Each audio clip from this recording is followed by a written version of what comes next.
If you listen to the show, you already know that we cannot exist without our sponsors. They are the ones who make things happen behind the scenes. So let's acknowledge Fuji Sports. We've been working with these guys for a while now, not only as far as this podcast is concerned, but also at the RŌL Academy. We've had their gear. I personally use their gis. What a phenomenal product. Yeah, I mean, jiu-jitsu, judo, MMA, tape, bags, anything you need for your jiu-jitsu journey, you can find at fujisports.com. Let's talk RŌL TV.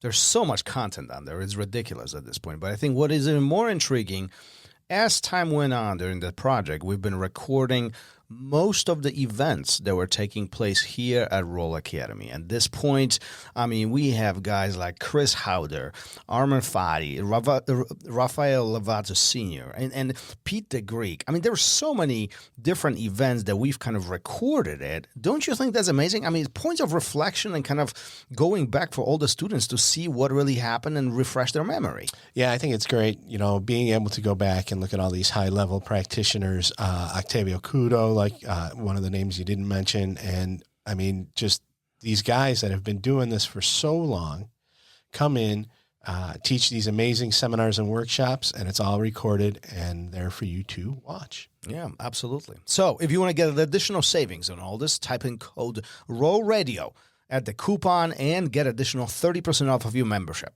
Nice. Go to rolacademy.tv. What's up, everyone, and welcome back. If you haven't already, please hit the share, like, subscribe, download, listen, and whatever other button there is, and leave us a review wherever you do listen. This ensures that we can continue bringing you the great guests and amazing content that you've come to expect.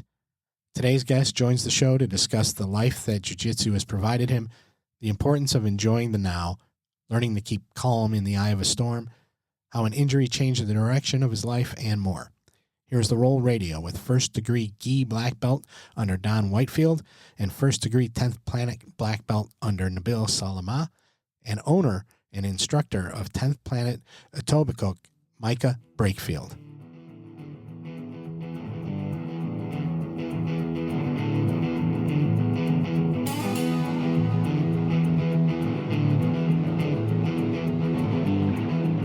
Welcome to RŌL Radio.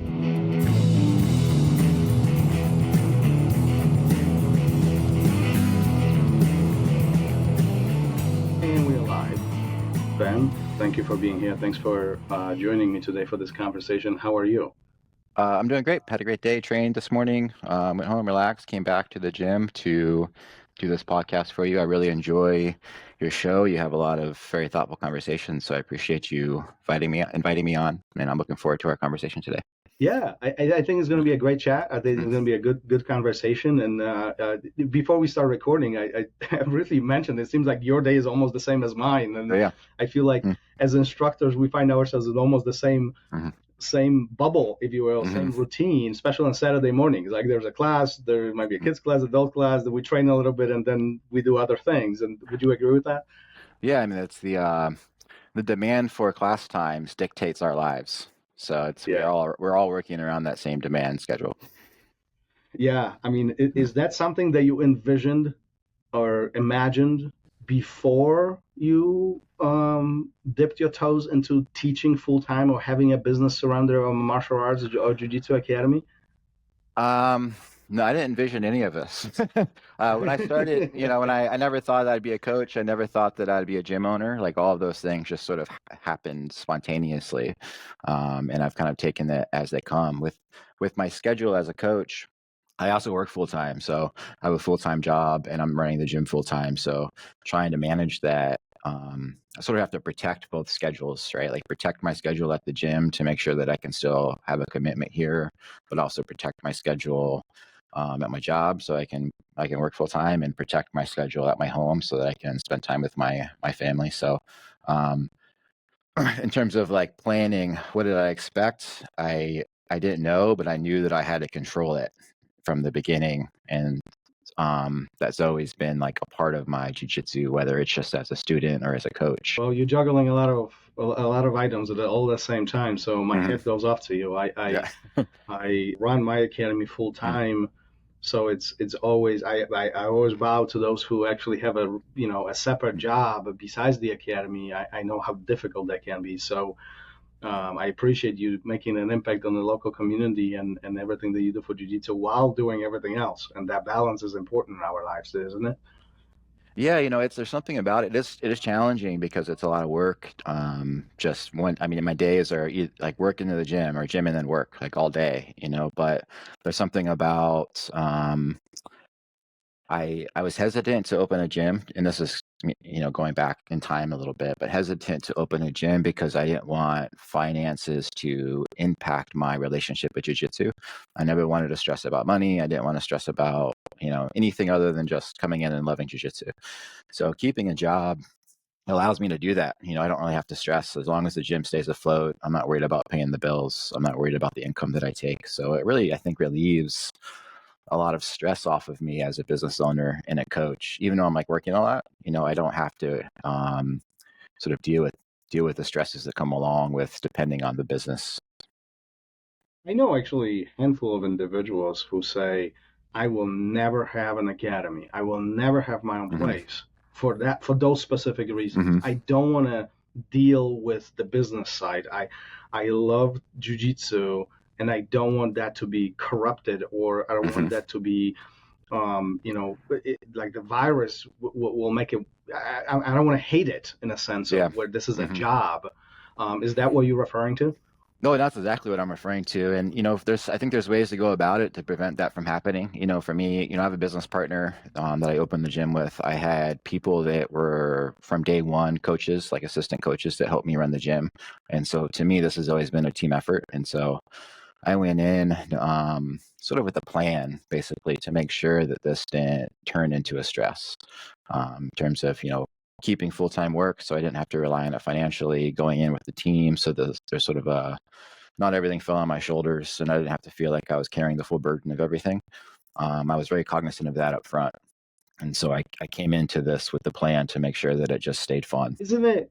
Have you found yourself in situations where these perceptions of what people see as us business owners or us as instructors, what they see, what they envision, what they visualize versus what the reality of having an academy, regardless of its size, but some of the responsibility that really come with it.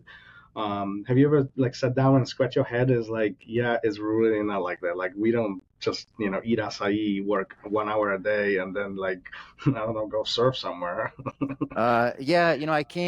So I was in the restaurant business for 20 years as a restaurant manager. So I already dealt with that in that business, right? Like everyone thinks that, the foodies out there thinks it's romantic to run a restaurant or run a bar or something. It's all fun and, and it's a lot of work behind the scenes. And so that sort of behind the scenes element is something that I was sort of privy to and like was aware of, which is why going into this, I tried to be very strategic about the plan to ensure that I wasn't going to overdo it and I wasn't going to put insert too much responsibility and stress into my jiu-jitsu life and really maintain a healthy like jiu-jitsu relationship. And would you say that have you succeeded in that balance between life, work, and the academy at this point of time, or is there a point of struggles at this still? Most of the time, yeah. I mean, there's definitely been times where taking a vacation would be nice, but overall, yeah, I think I've been successful. So there was about 6 months, maybe 7 months at the beginning of this year. It was the first time that I tried to do the academy full time.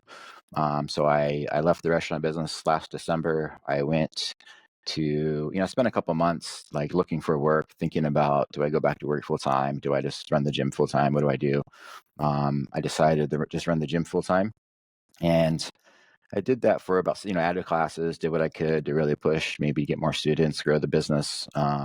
But then I felt the stress, right? I felt the financial strain. I wasn't, the gym wasn't growing as fast as I wanted it to, or as fast as I needed it for it to make sense financially. So I started to feel that stress. And so then I went back to work. I wasn't going to allow that to continue to fester and grow. I think you used the word virus.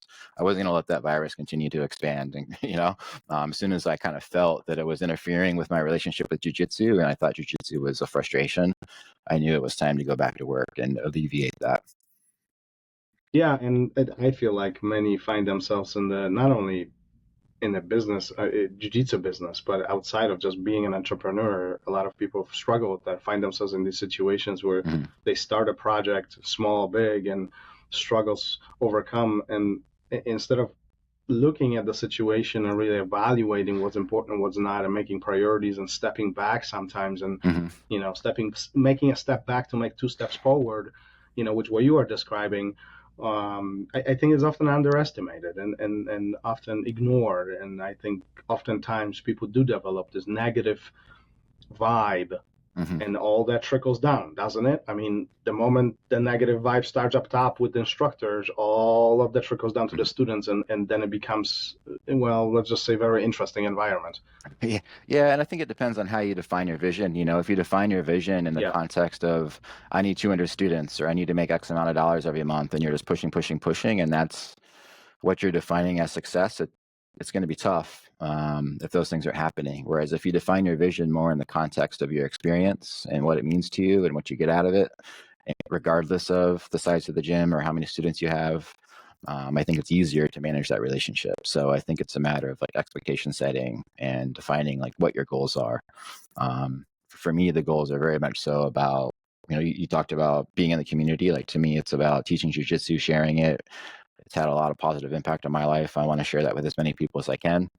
And to me, that's it. Whether I do that to 200 students or 10 students doesn't really matter to me, as long as I'm engaged in that process, Well, good for you. Not many look at it from that perspective. Not many look at it from, such a positive outlook in life. And not, to be honest, not many have those opportunities. I feel like, you might be one of the lucky cats who can do jiu-jitsu, can have the academy, and then there is a financial safety net, if you will, for some of those risks to be offset, and that's good. That's phenomenal if you're willing to do it, and if that opportunity exists. Yeah, I was going to say that. Go ahead. It's sort of a privilege, right, to be able to make those decisions. I think, like you said, if you're not in that position, then you don't have that privilege. So I'm lucky that I can continue to define jiu-jitsu in that way. Circumstances could be different, so I'm very lucky. And to be honest, I mean, just continue on for a second. Your decision process, I'm sure it's very different for somebody who doesn't have the safety net, the financial safety net. So some of the risks probably are evaluated slightly differently, and some of the decisions within the business or even family might be taking, different turns because the risk is different, right? And so good for you. Good for you. I'm genuinely happy for you that you are able to do that and enjoy it while impacting the community, and then obviously keeping those safety checks and the balance. The balance is the key, isn't it?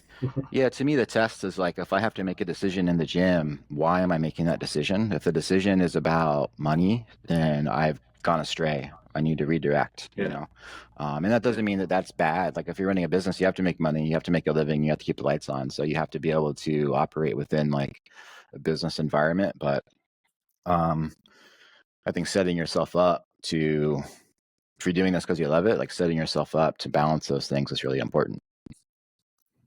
I agree. Could not agree more. Let's pivot this a little bit. Why jiu-jitsu? Why not checkers? Why not, I don't know, biking or running or other things? Like, how did this all start for you? Where's the beginning of Ben's journey? It was a slow beginning. I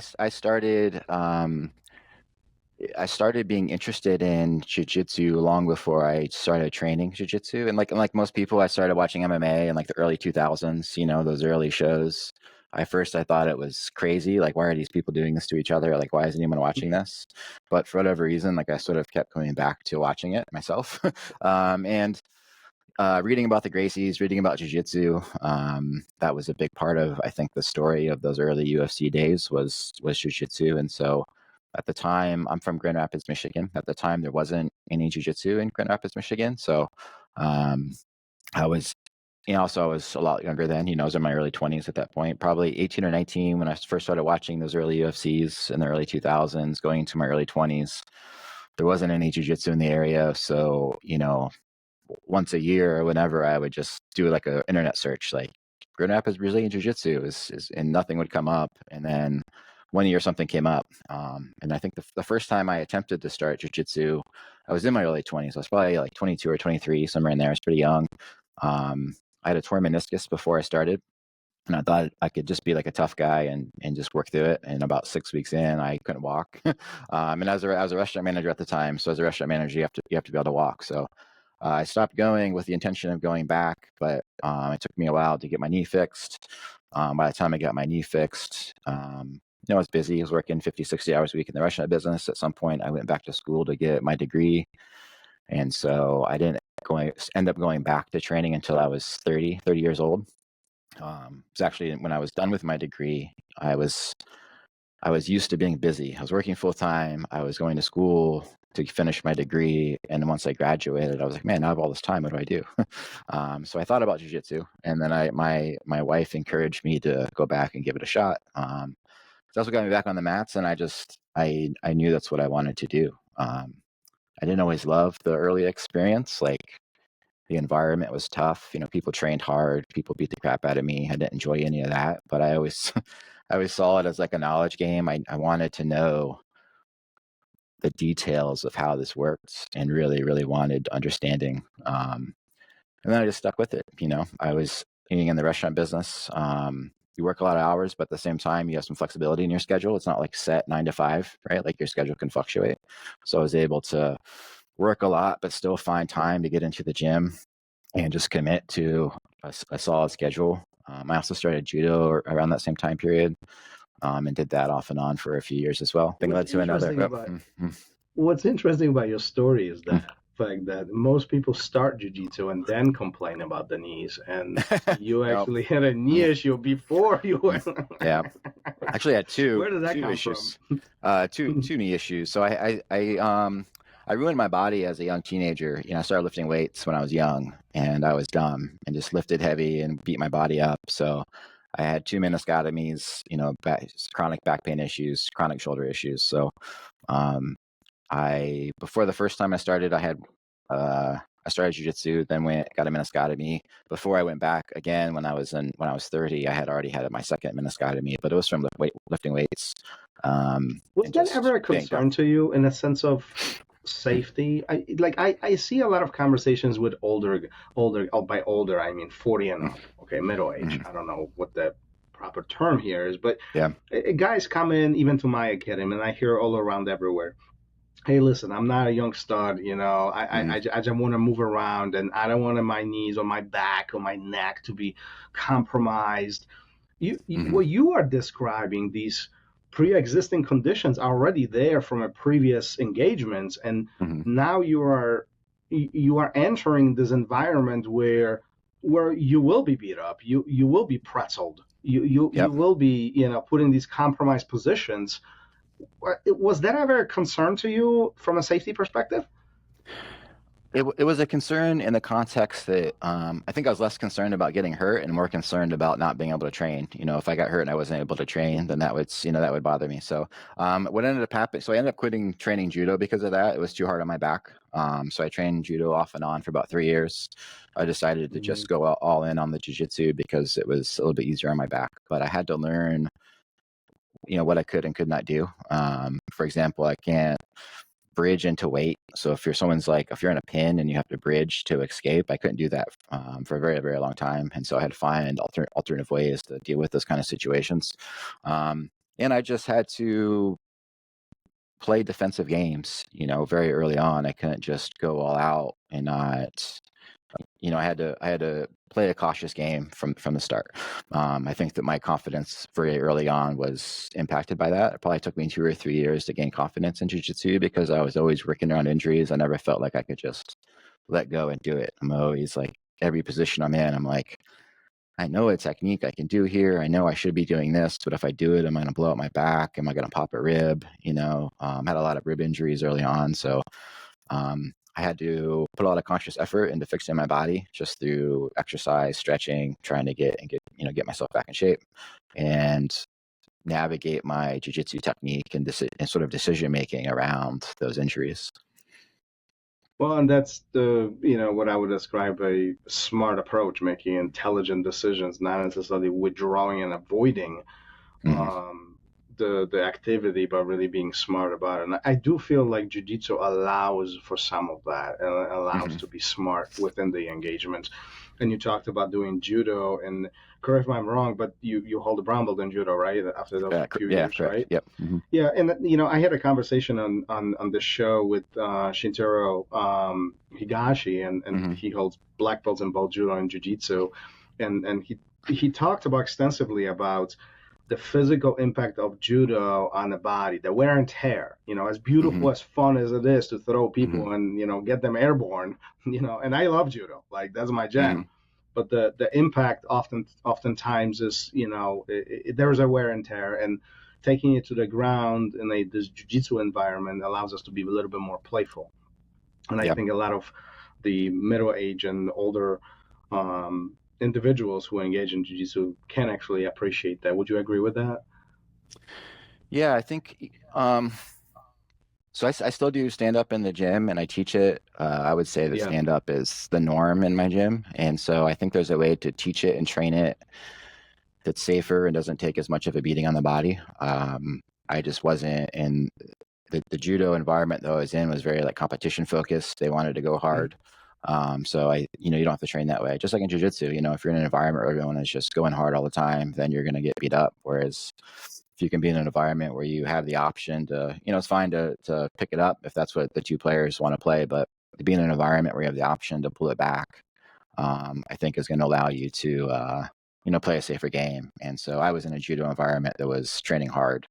Whereas here, when we teach stand-up, whether it's judo or wrestling, we try to teach it in a way that's going to be more approachable to everybody. No, and I agree with that 100%. And it when you think about it from a there's different ways of training, and that's applicable everywhere, right? And we can train smart, and we can train hard, and we can be selective of what to do and what we do and how we do it.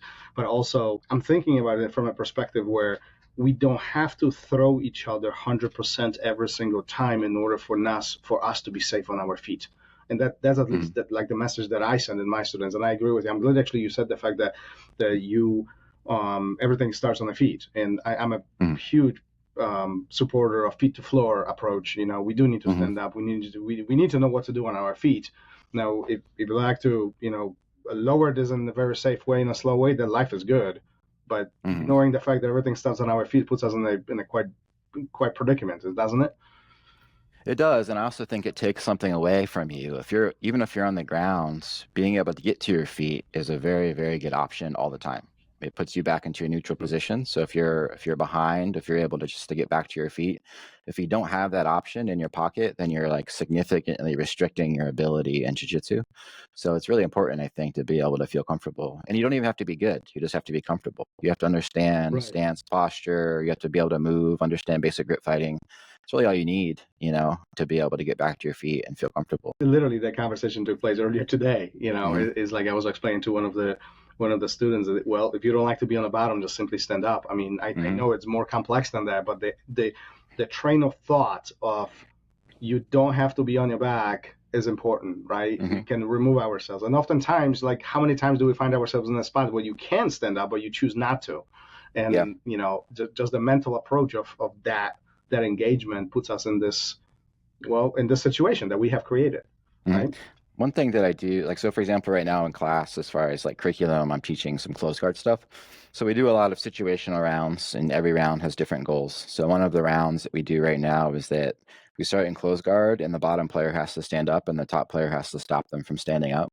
And it really changes the entire dynamic of the position. The top player has to give up their posture. They have to try to, bring their head down. They have to try to pin.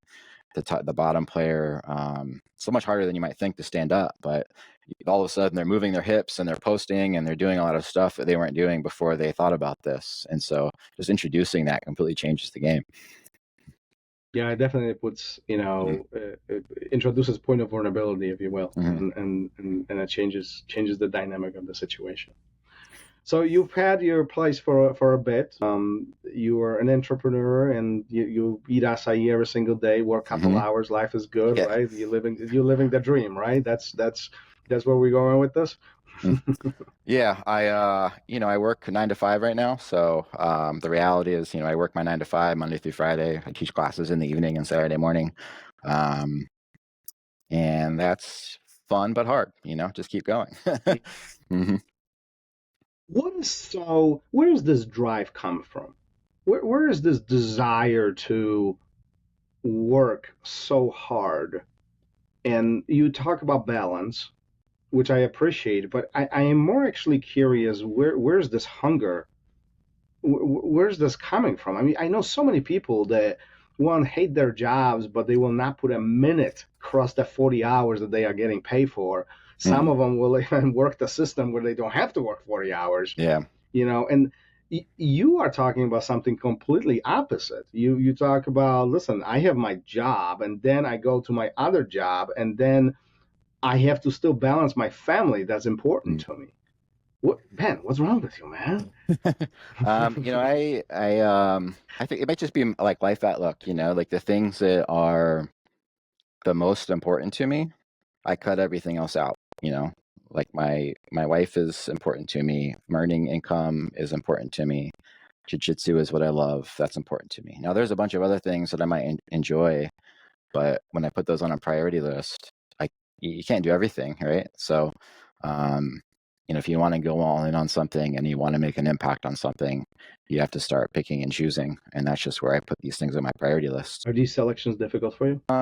No. I mean, sometimes I think about the opportunity cost, right? Like, so pick any hobby, if I want to play guitar or something, right? The last, 12-ish years, I could have become a guitar master. Instead, I became a black belt in Brazilian Jiu-Jitsu. So, but what is the value of that? And would I compare what I have now to what I would have then? I mean, I really, it's so theoretical. Like, what's the point in going down those, And I still try to do other stuff. I still try to lift weights sometimes when I can. I like to read as far as hobbies, so I still try to squeeze that stuff in.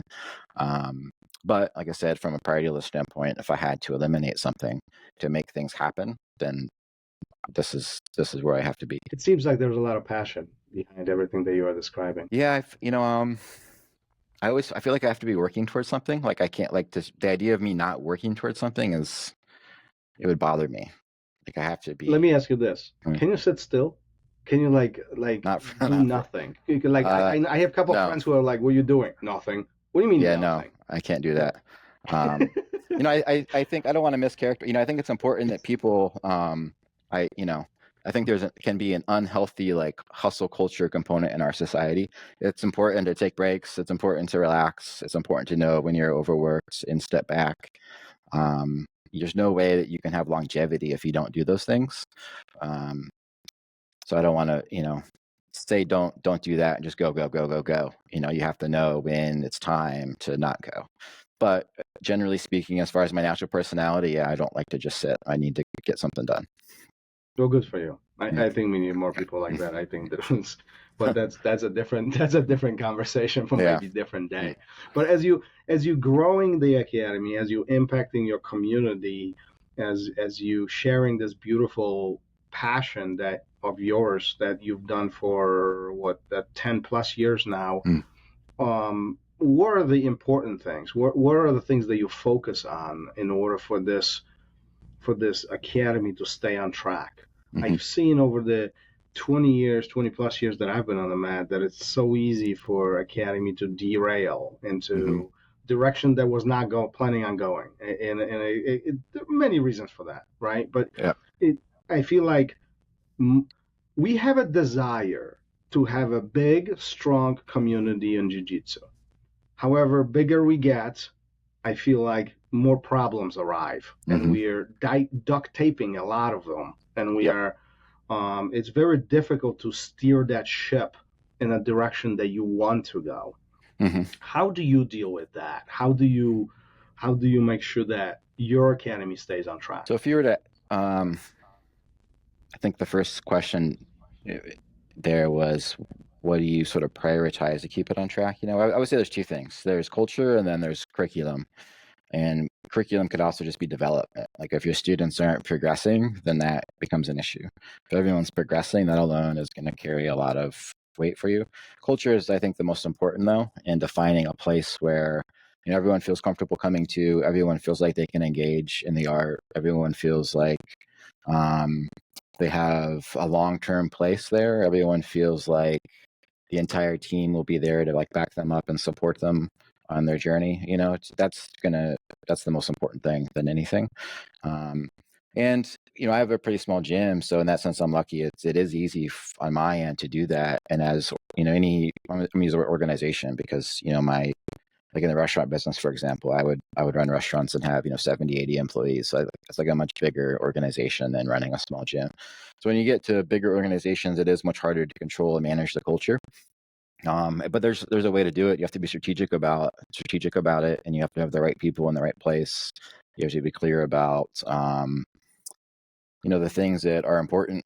For example, I just mentioned, to me, people coming in and feeling comfortable is important. People helping each other out is important. That's more important to me than someone winning a gold medal, right? Like if I were to pick one or the other, I'm going to pick people coming in and feeling important.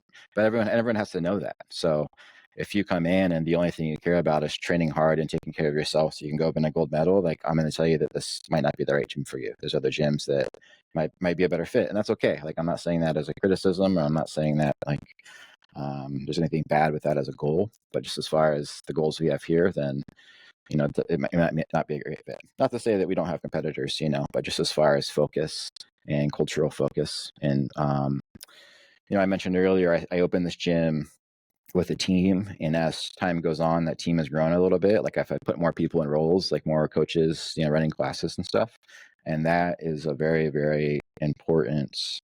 Like how we choose those people is extremely important if you don't want things to go off the rails. You need people who have a consistent vision.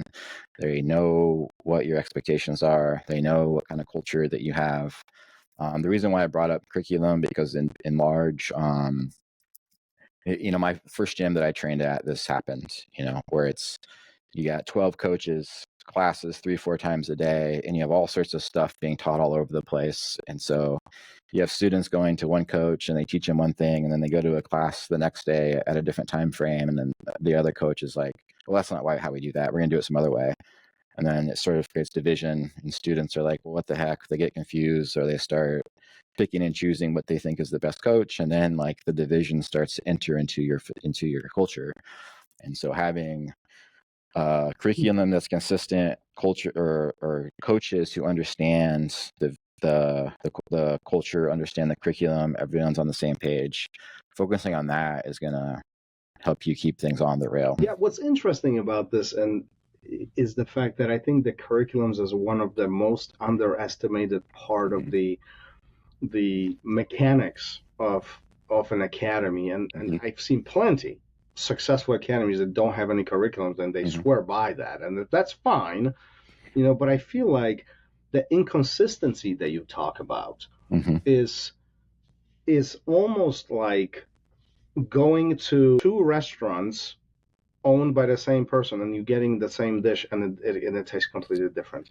I don't know. I just came up with that, but like it feels that way, right? Like if you go to class A and you're showing ABC, it doesn't have to be precisely the same, but we should be having the same message all across the board, right? The instructors have to be on the same page. They have to be part of the team. We don't shoot off the hip. There is a plan, and we are executing that plan with the greater good for the student to get better, right? That's the important part.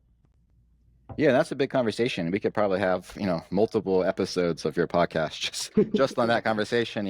I think language is really important, having consistent language that everyone uses. Absolutely. I think everyone having the same, if I'm in a position and I say, these are your 3 most important goals when you're here, every coach needs to be saying that. Because if I say that and then another coach gives them 3 other different goals, like we're on the different page. So breaking things down and being consistent, and that's hard to do. If you have students that are coming up underneath you and then you put them in the coach's role, it's much easier because they've spent time with you, they've learned under you, they understand your language, they understand what concepts you like to talk about. If you have people you're bringing in from the outside, I think there's times that if you put them in roles too quickly, then that's where you can run into issues. So, I have, for example, I have a brown belt right now who runs my beginners class, and he does a great job. He came to me as a purple belt. one of the greatest guys that you could ever meet. He's perfect for a beginner's class because he understands the mission is just to make people feel welcome, but I knew he was going to coach that class like pretty much the first week that he came to me. But I waited for maybe 6 months to a year just so he could spend more time listening to me coach, understand how I talk about stuff, understand what concepts I talk about, and just get acclimated to the way I do things before I put him in that role. So those are the type of things that, when I say it's really important when you're picking the right people and how you do that, like doing that strategically. So if you're doing that, if you're running a business and you're doing that because you think adding that class and adding that coach is going to get you more students, even though it's a bad decision, then you're not running your gym correctly. Whereas if you know that adding that coach and adding that class is going to get you more students and make you more money, but you're not going to do it yet because you want to wait and make sure that everyone's on the same page, that's how you maintain your culture. And in the long run, I think build a better business. Yeah, no, I couldn't agree more. People in the right seats, so skipping the difficult conversations. So as this culture continues unfolding, and you said you spent a lot of time in restaurant business, and now obviously you are you owning the academy. Do you find a lot of the lessons from the restaurant business that translate directly one-to-one into Jiu-Jitsu Academy? I mean, do you find the team running? You even mentioned 70 or 80 employees in the restaurant business. Do you have these translation points, or do you look at them as completely different entities and completely different systems? Maybe not the same systems, but very much so the same outlook on how to do it. So in both environments, you have to be able to zoom in and out from very like big picture, broad concept ideas about your business, about your team, your culture, your curriculum, etc., and where it's headed, and then be able to zoom in on extremely detailed stuff. Not everyone can do that. That sort of process of zooming in and out is very important in both environments. And then also, I think that if you're going to run a great culture, you have to know how to define relationships with people that are positive, they're friendly, but there's also still this element there that, they're not your buddy from college or something, right? Like you're still their boss or you're still their coach. You're still here running a business. And not everyone can do that either. I think that's a skill that you have to learn over time about how to build relationships like that, where you can have a casual conversation, but everyone knows that casual conversation isn't going to go certain places. There's sort of a box around it. So you can build good relationships and everything can be cool and casual and positive, but there's still an understanding about the roles that everyone has, so that translates, right? Like those are the skills that I think I developed in the restaurant business. And then opening a gym, I brought them to the gym. And I think that's helped me run the gym and establish a strong culture. Yeah. Do you feel like that's hard for people to draw those boundaries and set those expectations as though we can be friendly, but there is a limitation of employee, employer, or instructor, student, or setting those limitations where we are not college buddies. We like. Do you see what I'm saying? Like, do you find it difficult for people to set those boundaries? You said there's a learned skill. Yeah, I think so. Some people, if you don't see that as a skill and see that needs to be done, then they've messed up already, right? They're not even attempting to do it. And I think there's people who are attempting to do it, but they haven't developed the skill yet. Right? So it's something that takes a long. I ran restaurants for 20 years, so I say this with 20 years of experience doing it. So it might be easy for me to say some things with that much experience, right? Like it's easier for me as a black belt to say, "Hey, just go do an armbar," right? That's easy. So it's easy for me as a manager who did it for 20 years to just talk about defining and managing these relationships. So obviously, a white belt coming in to do jiu-jitsu is going to have a hard time doing an armbar for the first time, and someone coming into a manager role or a coach's role trying to define those relationships is going to have a very hard time doing it for the first time. So I think it's important to have someone that can help you, like a mentor, like define those things for you. And it's important to just be cognizant of this so that as you're engaging and you mess up, you mess up, you can learn from it. Or as you do things right, you can recognize that and then kind of like reinforce the ideas you have about how to do this well. Do you believe that everybody can be a coach? Do you believe everybody can be an instructor and anybody can teach? Is this a teachable or learnable skill? I do. I do think that there's like there's a personal social element to it, that also has to be recognized. But I think that's a skill too. Like you can kind of turn that on and then turn it off if necessary in terms of how you engage with people. But I do think it's a skill. I do think people can learn it as long as they know it's something that needs to be learned and they're putting effort into it. If you're not putting effort into it, if you let's say you're a student, you train for a long time, you go win a bunch of competitions, you get your black belt, you go open a gym, and then you just think, hey, I'm accomplished, I'm really good at what I do, I got everything I need, I'm going to run my guys like I was ran, and that's your gym. You're probably at some point things are gonna go off the rails. You're gonna fall on your face, right? You have to stop and think, okay, there's a skill that I don't have, and I need to start thinking about how do I practice it? How do I implement it? Let me ask you, so why so many people don't recognize these things?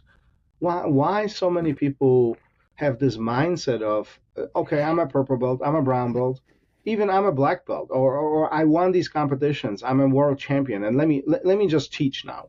Mm-hmm. Why is this so difficult for us to recognize that I'm actually not good at this? I suck at this. Let me step back here and let me improve. So I think it has to do with the type of relationships that we have. And when we grow up, as kids, we are involved, we get in relationships that just feel very natural to us. The relationships with our mom and our siblings, and we go to school. That's hard at first, right? When you're 4 or 5 years old and you have to be socialized and you get comfortable in those environments and you build friends and all these relationships that you engage in naturally as you grew up, you feel normal to you and you have lots of experience navigating them.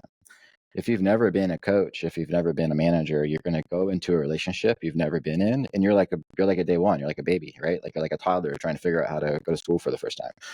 And if you don't recognize that this is a new relationship that needs to be navigated differently and has like different parameters, then you're not going to start developing that skill. And I think that we take for granted, as adults, like, oh, I'm an adult, I know how to have relationships with people. Like, why do I need to think about this skill, right? I've been doing this my whole life. But the reality is that that's not the case, right? Every new type of relationship requires like reevaluation. Like, how do we define this new relationship? How am I going to navigate it? What happens if something goes wrong? What does this relationship mean to me? Is it temporary? Is it permanent? If it's temporary, what are the sort of parameters of it, right? Like every relationship, we have to talk about these things so that we know how to navigate the relationship in a healthy way. And if you don't even think about this stuff, then you're going to get into a relationship as a coach, as a business owner, and then things are going to go sideways and you're not even going to know how you got there, let alone how to bring it back, But still, like I'm thinking and I'm listening to it, I'm thinking about this. Like we are talking about this and I feel like we are on the same page. This is not that difficult. And in my mind too. And sometimes I look at situations or individuals and it's like, why would, like, I don't understand that. Why would you do that? Like, this doesn't make sense in my mind, but yet people still do it.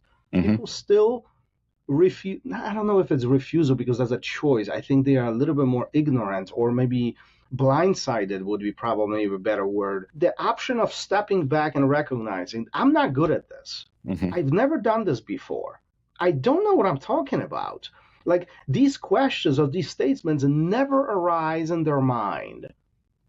How do we navigate through this? How do we put ourselves in a position? And I think that's very much so related to jiu-jitsu. Like how many times you see a student who says like, well, I don't know, half guard is not my thing. It just doesn't fit me. And like, well, why doesn't it fit you? Yeah. Well, I don't know. I just don't like it. Well, how can you say you don't like it if you've never done it? Like, now I feel like I'm having a conversation with my 7-year-old, so it's like, let's explore this. Let's explore this for extensive periods of time. But there was many, I guess where I'm going with this, how come we are so stubborn as humans and we choose not to acknowledge the fact that we actually suck at this? And by simply stepping back, recognizing that this is area of improvement, investing a little bit of time into this, we actually could get really good at this. Yeah. It's hard. It's not easy, and especially when you're talking about relationships, there's a whole social dynamic to that where it's, getting good at, jiu-jitsu, you just come in, you put in the work, and as time goes on, you get good at it. But getting good at navigating a relationship involves falling on your face sometimes. When I first started being a manager, I wasn't good at this. I was trying to be good at it, but I sucked at it. There was a lot of, things I probably did that I shouldn't have done. There's times where I was probably a jerk when I shouldn't have been a jerk, or I probably should have handled tough situations better than I did because I didn't have the skill. So, navigating that wasn't easy. I was in a position where I had to, right? Like put myself in a position. And also I was lucky that I had bosses that kind of gave me the feedback like, hey, you're young. I became a salary manager in a restaurant when I was 21 years old. So it's like, you're young. You have a lot to learn still about this business. You have a lot to learn about people and managing people. You have to force yourself to do it and not avoid this because it's hard. And because it has to do with relationships, there's this sort of, I think there's ego involved, there's social stuff involved. It's much harder than just saying like, oh, if I go do 50 reps of this technique, I'm going to learn it. Doing 50 reps of difficult conversations with other people is like emotionally taxing, and you're putting a lot on the line by doing that, including relationships that you could value, like relationships with people that you respect. If you're going to put that relationship on the line, it's pretty easy to avoid that and not do that. It feels much more comfortable to avoid that than try to address that. But I find that personally, I think when you have a situation like a relationship where you do put it on the line, like let's say something comes up in a personal relationship, let's say you're a coach and something happens with a student, if you address it and go through the process, as hard as it is, the relationship is stronger on the other side most of the time. In the rare case that something happens and the relationship dissolves, then it's for the better, right? Like that relationship shouldn't have existed or shouldn't have continued anyway. And we solve the problem basically. So, it's easy to avoid tough conversations. It's much more comfortable to go through your day not having, especially if you're a coach and you're a business owner, and some of those conversations are with students who are paying you. And again, we get back to the conversations we had earlier at the beginning of the podcast is, are you making decisions for money? Or are you making decisions because of something else, right? If you have to have a tough conversation with a bunch of students that you found out were, I don't know, like harassing someone for something, like you should probably kick those students out. But are you going to lose $1,000 a month? And if you are you still going to have that conversation? Like to me, that's an integrity issue. Like you need to have the conversation and lose $1,000 a month. But it's much easier, even if you're like, I'll just take a couple more months, right? I'll deal with it, but let me put $2,000 more in my pocket. As a coach, if you're making those kind of decisions, it's easy to not have those conversations. No, you bring up a good point. I mean, yeah. I mean, if there's a safety net behind you, why would you risk it, right? Like, and I feel like especially today when we live in this very much so digital world where even phone calls are rare. Like everything is texting and emoji now. Like I feel like, you can have a full conversation just sending pictures, and like it is much easier to avoid the in-person conversations because of the environment that we are surrounded by. Wouldn't you agree? In terms of like the context of how people communicate in general. Yeah. I think there's like an age issue here too. There's people who grew up with smartphones, including my own kids, right? Like I did, I have 2 adult kids now. They grew up where their social life existed through this device and on social media platforms, right? Like they went out and had friends, but most of the actual interaction happened in this environment, this emoji environment, this 5-second attention span environment, this I'll block you this week, I'll be your best friend next week environment. And that I think bleeds into the real world. Whereas, I didn't grow up with that. I was forced to deal with, people face to face and have more long form conversations with people, so there's a skill that's lacking, I think, if you grew up not having to have real personal relationships. I was just recently reading an article which was stating that we are essentially the last generation that remembers the non-digital social environment. Like our kids do not know that. Like they don't know what it means to not have a cell phone. They don't understand what that means not to be able to text somebody, or like, a lot of that engagement, it takes place in a very different way. And do you feel that translates onto the mat as far as how the conversations are taking place between the coaches or students or vice versa? That's a good question. I think that I don't have a definitive answer to that. I wonder about that. Like I asked that question too. Like, so for example, with coaching, if I'm going to sit down and teach a technique, there's a lot of ways I can teach it, right? I can teach it through a lot of explicit instructions. I can teach it through just giving someone like, when you're here, I just want you to accomplish these goals. I don't care how you do it. Just make it happen. I could just put people in position and tell them to go. How many people can sit and listen to me talk about something for 6 or 7 minutes, 10 minutes in great detail and actually pay attention that whole time? Some of that I think is preference. Like some people just will, like I would sit there and enjoy that, right? Like I'm the type of guy who can watch instructional videos all day and I love it. Some people just, that's not a preference and that's fine. I wonder, and I'm not stating this, but I wonder for the people who grew up in like the digital world, do they have the capacity to sit there or do they just want to go?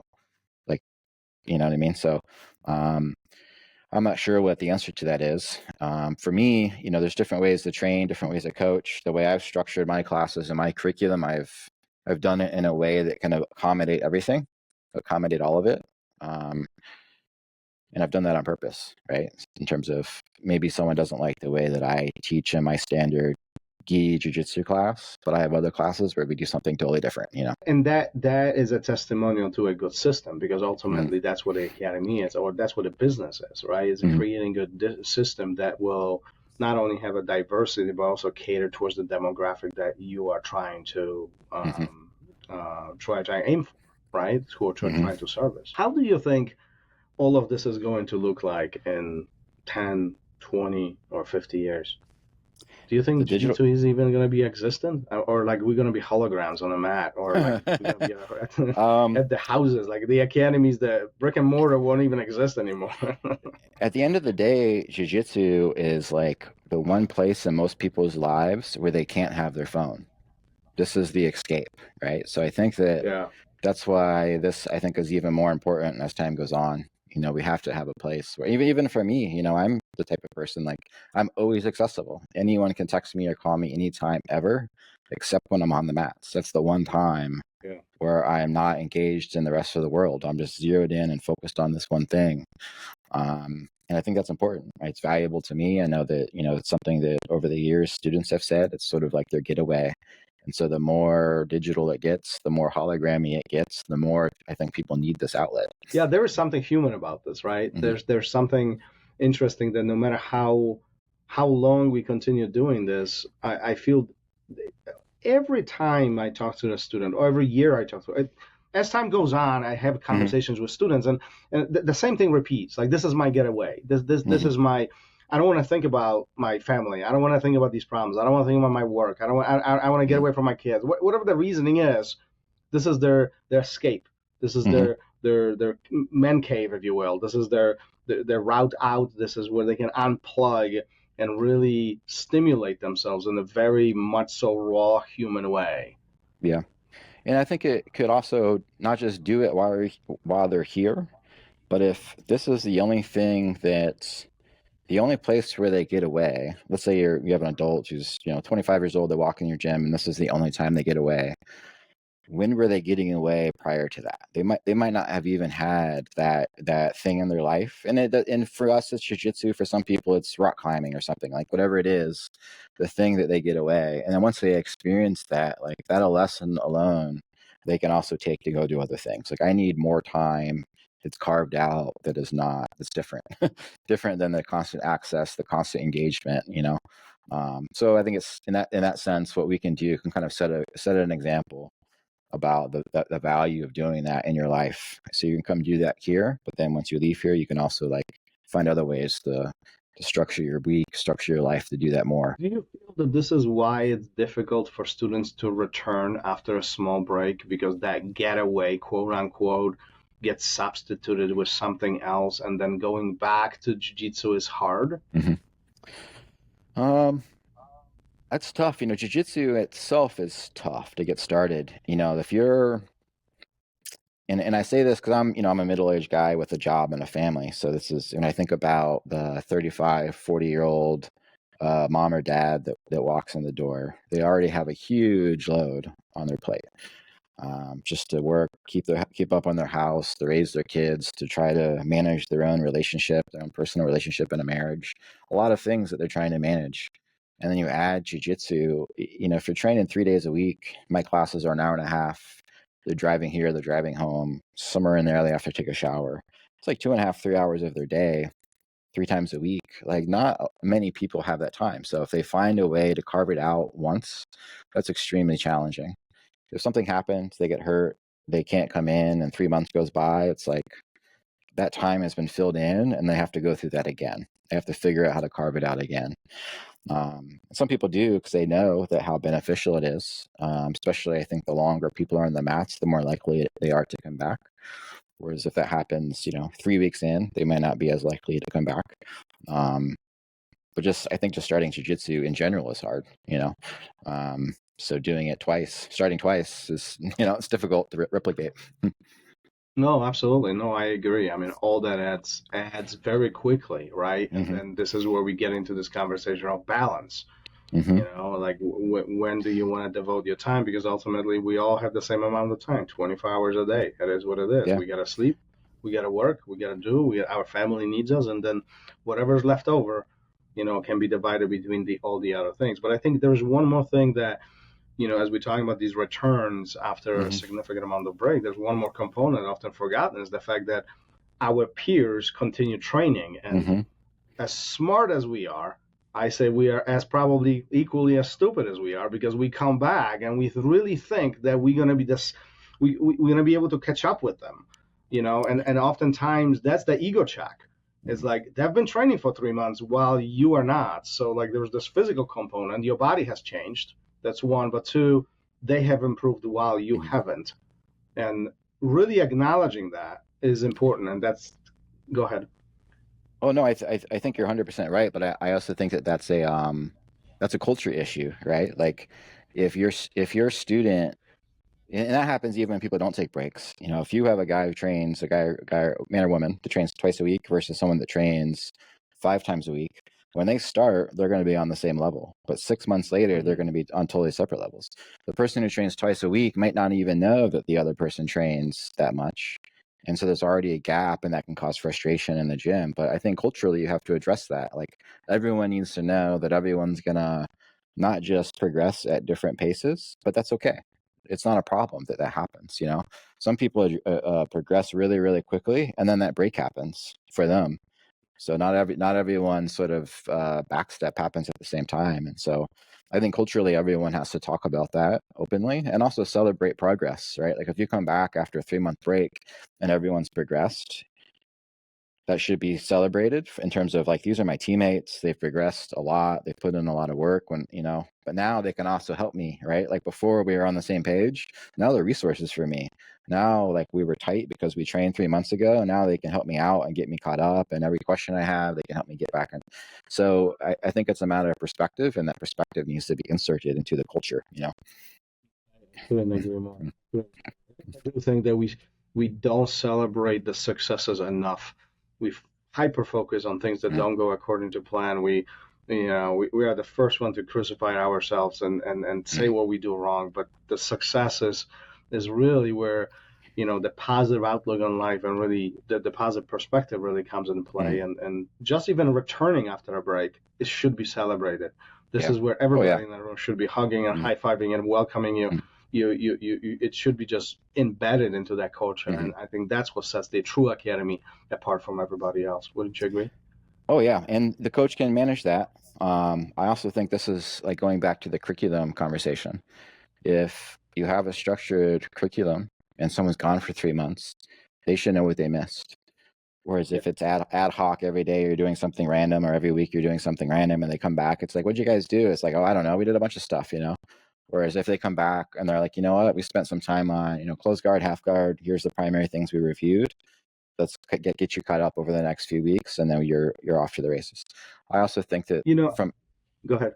I was gonna say, also from a curriculum standpoint, I think, I'm sure this is a controversial conversation, but like having like belt requirements or some rough standard about what belt ranks mean, so that no one can say like, well, why did this person get a blue and I didn't? When you can say, well, here's what I'm looking for objectively, like this is what I need from you in order for you to meet this.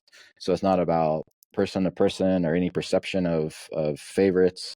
It's a very objective process that people have to go through, Well, I do believe that jiu-jitsu is one of those if not the only martial art that really doesn't have truly defined expectations per rank. Mm-hmm. You know, and some will say that this what creates jiu-jitsu being this flowy and agile and free, like, this free flowing thing, right, where we can really kind of just enjoy it. Mm-hmm. But at the same time, we are paying the price for it. Unclear expectations lead into disappointments, and oftentimes that does happen. Mm-hmm. And feelings get hurt, and the experience is not the same. So I do agree with you. Some of those curriculums are important, expectations are important, and really all that is setting the student for success, because how will they know what to do in order for them to achieve the belt if they don't know what the curriculum is? Mm-hmm. Like, in a very simplistic way, right? Yeah, and as a coach, if you have to be able to say, student A is going to start, and over the next 2 years, this is what they're going to go through. This is what they're going to learn. These are my expectations for them. Here's the different classes we have. We're going to focus on different things so that they can go through this process. And all that requires a lot of organization and thought. But if you can't do that, then you can't offer the student what they need, right? And that goes back to where I said in the beginning, maybe 20 minutes ago, like culture and curriculum, I think, go hand in hand, because curriculum can help deal with some of these things. Absolutely. Yeah, so many don't do it, and that's fine too. But it's always interesting to pick somebody's brain on both of the sides. And do you think that ever jiu-jitsu will be at a point where we'll be so structured that we will have very clear expectations of everybody, or will it be more what it is today, where it's going to be up to the instructor really to set their own expectations when it comes to the students? Jiu-jitsu is so complex, I think, is part of the problem. There's just so much to learn. So, for example, one coach might say, in order to get a purple belt, you have to know leg attacks, right? You have to. Some other coach might say, no, don't do that until brown belt, right? Now, does it really matter? In the grand scheme of things, like at some point, you're going to learn some stuff, right? Some people might say, well, if you want to be a purple belt, brown belt, black belt, you have to know stand up, for example. What we were talking about earlier.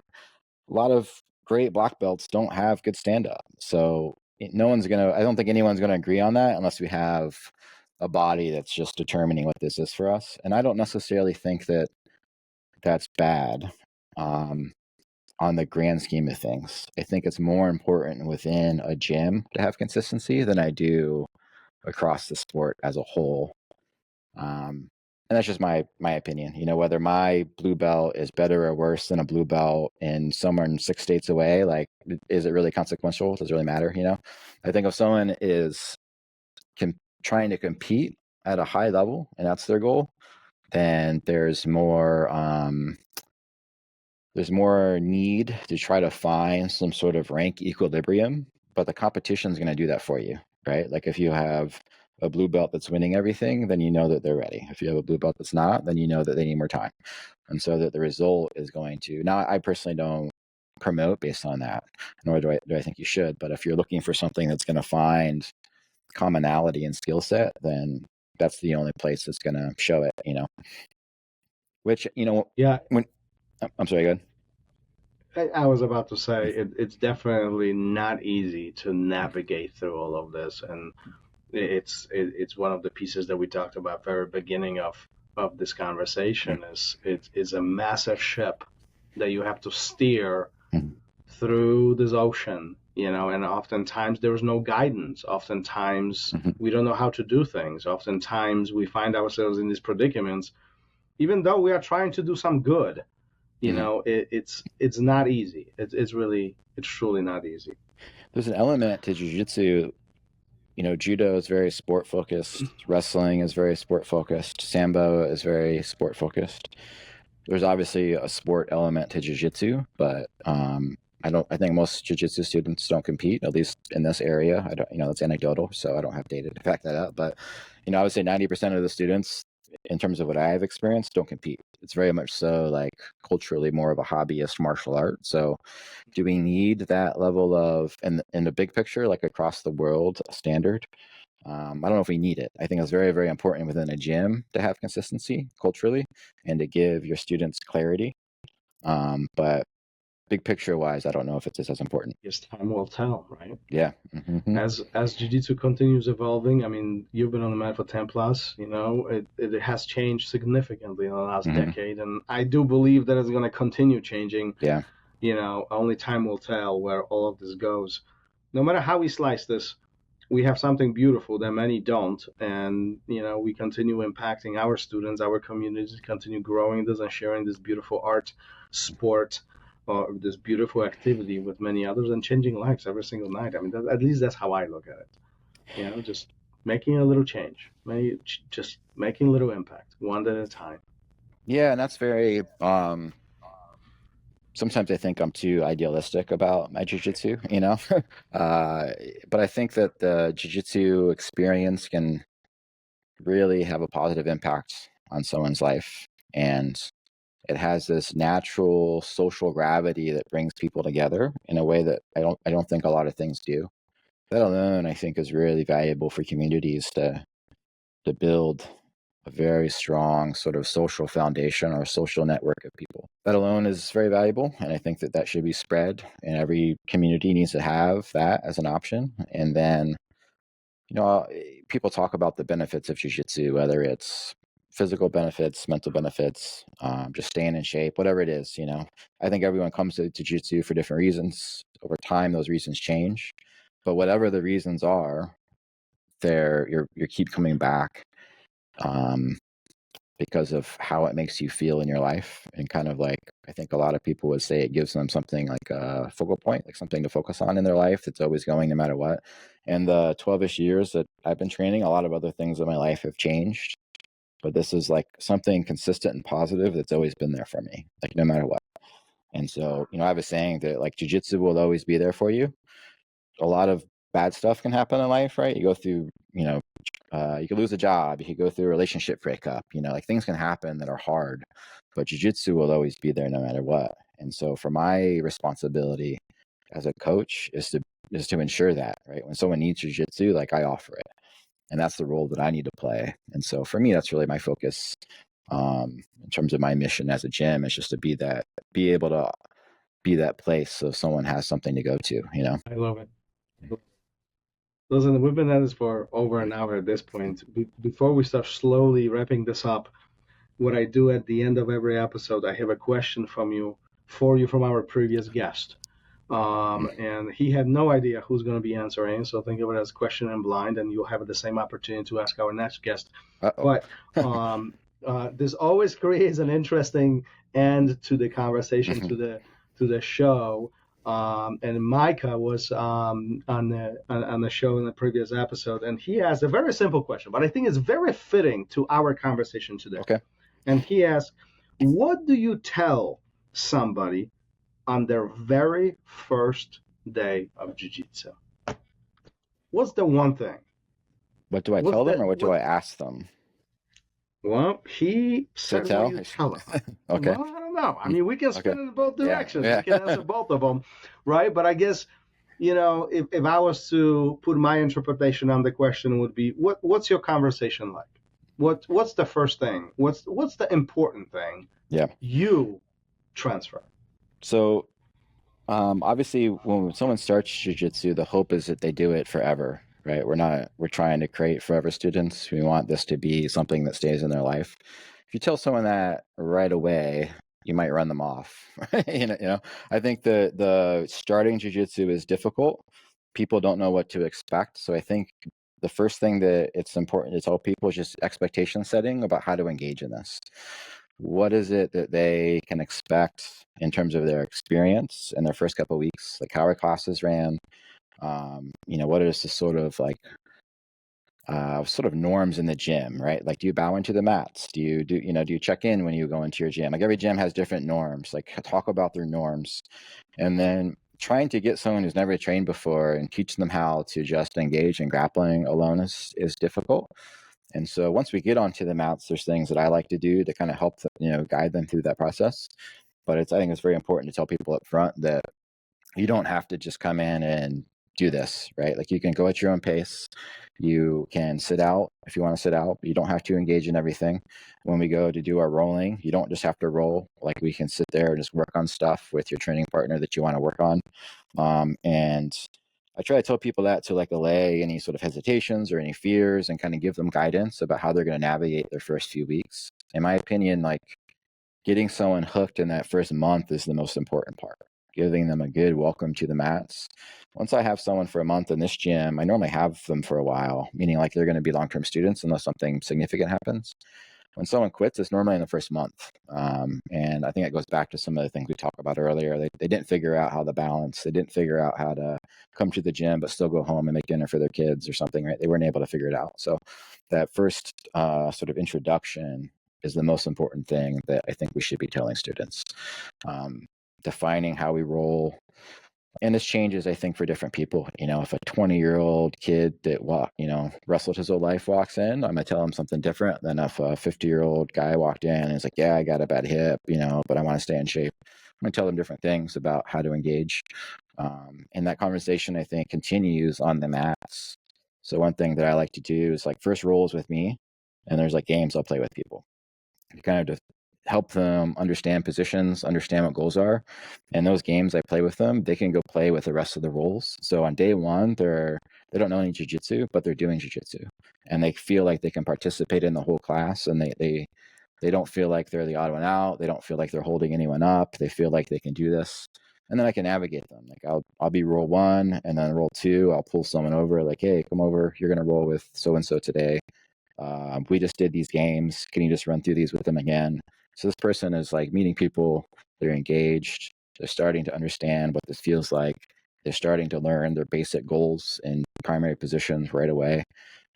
So I think the conversation starts when they walk through the door, and it continues through the rolling experience to kind of help like hold their hand through it to make sure they're comfortable. Hopefully that was a good answer. Don't do these simple things. Okay. I was gonna say hopefully that was a good enough answer. If not, he's gonna. No, this was phenomenal answer, and I love it, and I think in such a simplistic way, more people should be doing those simple things, because I think it's all about those first steps. It's all about the first day, first week, first month, and after that, it's much easier for those students to continue training, and hopefully they convert into those long-term students that you described a moment ago.